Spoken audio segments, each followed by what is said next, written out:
Selamat petang, salam sejahtera. Hari ini, Dr. Mahathir disekolahkan kau-kau. Apandi berkata, Dr. Mahathir tiada hak persoal penyelesaian kes Saman. Berita sepenuhnya, bekas Peguam Negara Muhammad Apandi Ali berkata, Dr. Mahathir Mohamad tidak berhak mempersoalkan penyelesaian Saman RM2.23 juta yang dibuat antara dirinya dengan kerajaan berhubung kes pemecatannya ketika pemerintahan Pakatan Harapan PH. Walaupun Dr. Mahathir dinamakan sebagai defendant dalam samannya, Apandi berkata bekas Perdana Menteri itu hanya mahukan perhatian selepas menimbulkan semula perkara itu, sedangkan ia sudah diselesaikan 3 minggu lalu. Bukan dia Dr. Mahathir berhak setuju atau tidak berhubung langkah penyelesaian yang diambil, sebab ini saman terhadap kerajaan dan kerajaan sudah setuju selesai di luar mahkamah. Yang mewakili kerajaan adalah Peguam Negara. Kalau Peguam Negara kata macam itu, kena akur Dr. Mahathir tiada hak nak persoalkan. Penyelesaian itu sudah lama, sudah 3 minggu lebih. Kenapa baru timbul? Seek attention, katanya yang dipetik portal utusan Malaysia. Apandi berkata adalah perkara biasa untuk terma penyelesaian dirahsiakan antara pihak-pihak yang bertelaga. Terma-terma itu adalah rahsia. Ini adalah perkara biasa, bukan di luar kebiasaan. Benda-benda yang berlaku setiap hari, jelasnya. Jumaat lalu, Dr. Mahathir Mohamad menegaskan dia membuat keputusan yang betul dalam menamatkan perkhidmatan Apandi sebagai Peguam Negara pada Jun 2018 ketika siasatan 1MDB sedang dijalankan dan ini dilakukan mengikut prosedur. Dia juga menuntut syarat dan penyelesaian antara kerajaan dan Apandi didedahkan. Pada 13 Oktober 2020, Apandi memfailkan saman terhadap Dr. Mahathir dan kerajaan berhubung dakwaan penamatannya secara tidak sah sebagai Peguam Negara. Melalui tuntutan mahkamah itu, Apandi menuntut antara lain pengisytiharan bahawa Dr. Mahathir telah menyalahgunakan kedudukannya dan ini telah mendorong berlakunya pelanggaran kontrak antara beliau dan kerajaan Malaysia. Apandi memohon ganti rugi khas RM2.23 juta sebagai ganti rugi am dan teladan, kos dan relief lain yang difikirkan wajar oleh mahkamah. Bagaimanapun menerusi kenyataan pembelaan yang difailkan pada November 2020, Mahathir dan kerajaan menegaskan bahawa penawatan kontrak itu adalah sah dan mengikut peruntukan Perlembagaan Persekutuan.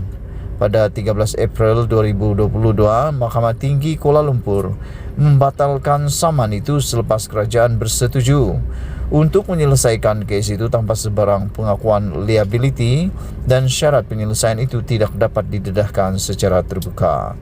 Sekian, sebelum kita berpisah, sila tinggalkan komen anda.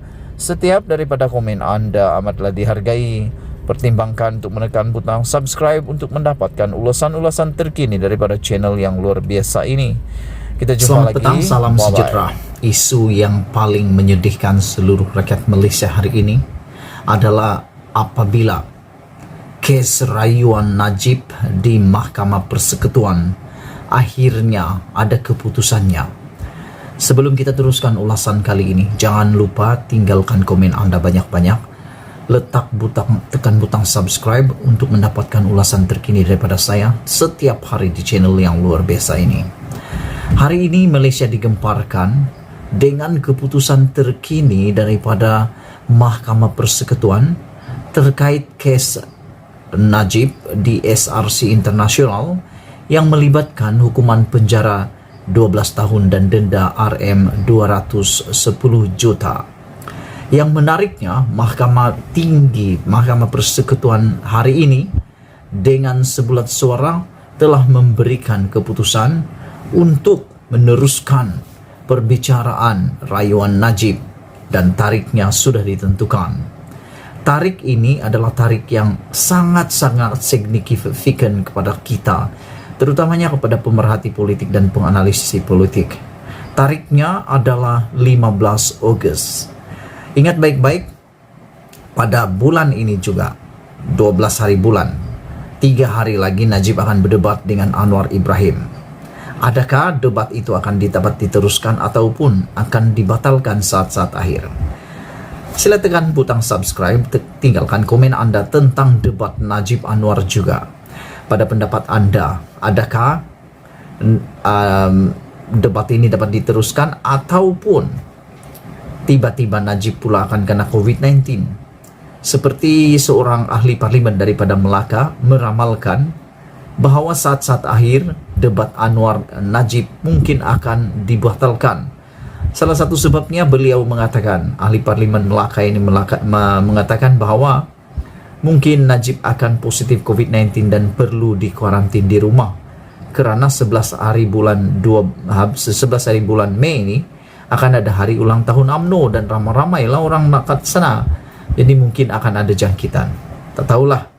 Dan ada juga yang mengatakan mungkin energi Sapura Energy Berhad akan membuat saman pemula supaya debat itu tidak dapat diteruskan.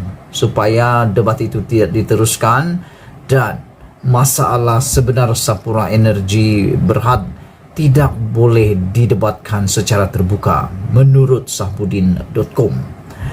Hari ini kita nak cerita pula tentang nasib perjuangan Najib. Adakah Najib akan terhenti seluruh hidupnya terhenti di penjara pada 15 Ogos ini? Kerana Mahkamah Persekutuan hari ini dengan sah dan rasmi mengumumkan pendengaran rayuan akhir Najib adalah pada 15 Ogos ini.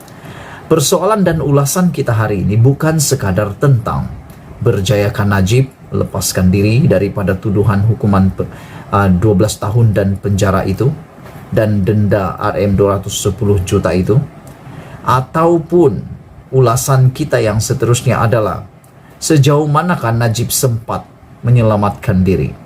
Kerana seperti yang kita tahu telah dipersetujui bahawa parlimen dan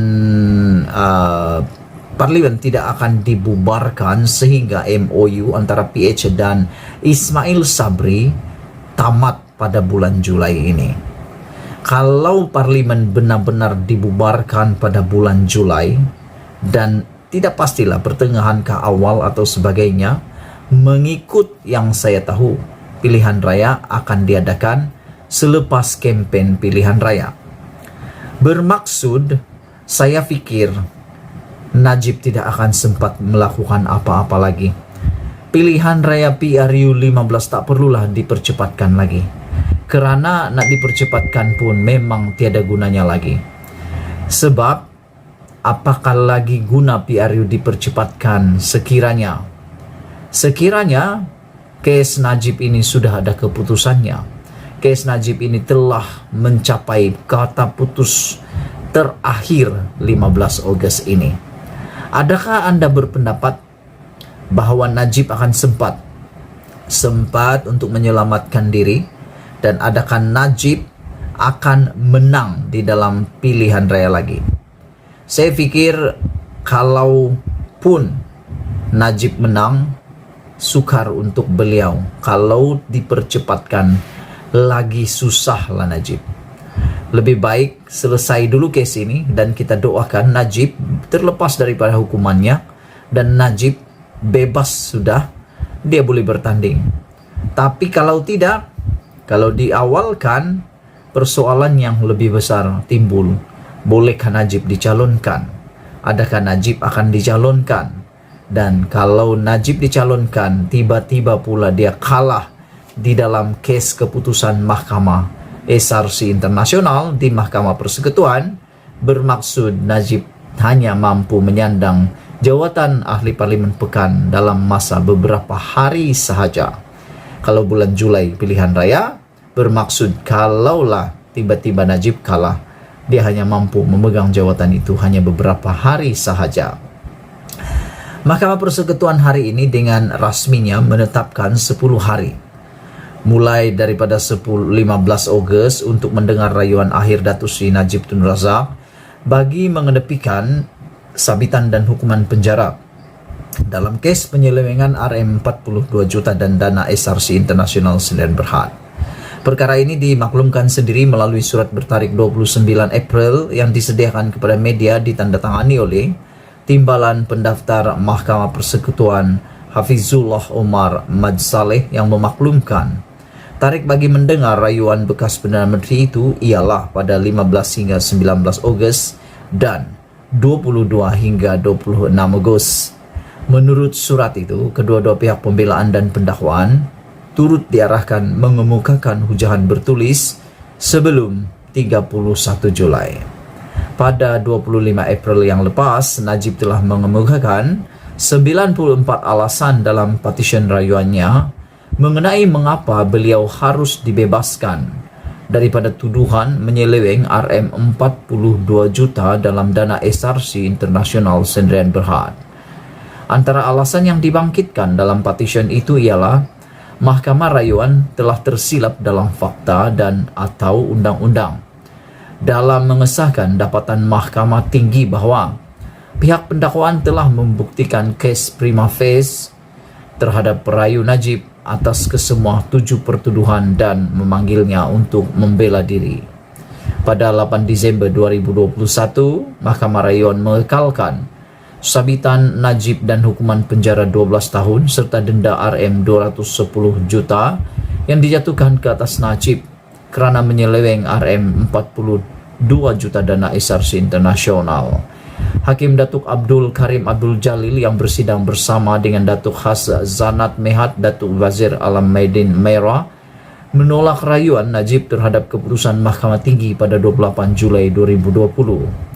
Mahkamah Persekutuan merupakan jalan terakhir bagi ahli Parlimen pekan itu untuk mengemukakan rayuan bagi menepikan sabitan dan hukuman penjara dalam kes penyelewengan dana SRC Internasional.